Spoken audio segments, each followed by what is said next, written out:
В прошлом году правительством республики был принят закон, согласно которому с июля этого года все жильцы многоквартирных домов оплачивают ежемесячные взносы в фонд капитального строительства.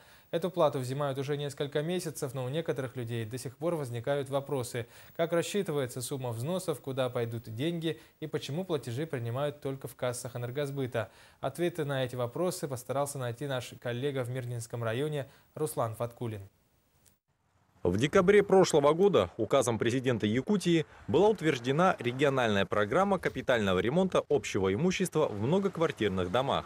Суть ее сводится к тому, что теперь сами жильцы будут ежемесячно отчислять сумму, исходя из площади своей квартиры. 3,5 рубля для жильцов в каменном доме и 3 рубля для тех, кто проживает в деревянном. Соответствующие строки в платежных квитанциях мирнинцы увидели уже нынешним летом.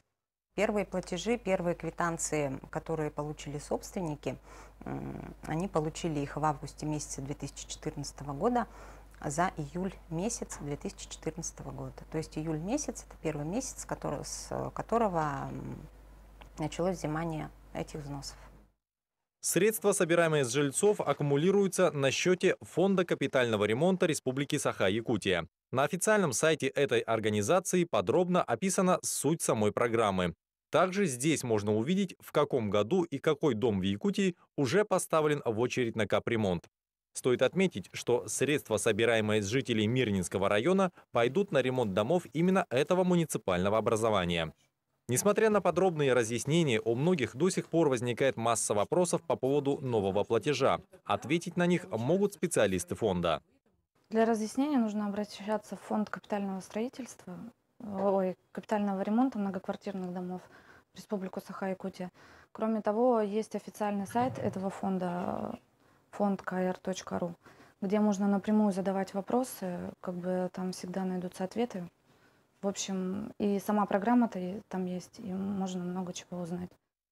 Новая строка появилась в квитанциях за электричество. Именно Энергосбыт был избран платежным агентом. Поэтому на сегодня пока только через его кассы можно оплатить данные взносы. Что, конечно же, не очень удобно. Но пока альтернативы нет. Размер платы установлен только до 2016 года. После этого минимальный размер взноса будет индексироваться в соответствии с инфляцией. Платить обязаны все собственники жилых помещений в многоквартирных домах. Освобождаются от этого бремени только те жильцы, чей дом признан ветхим или аварийным.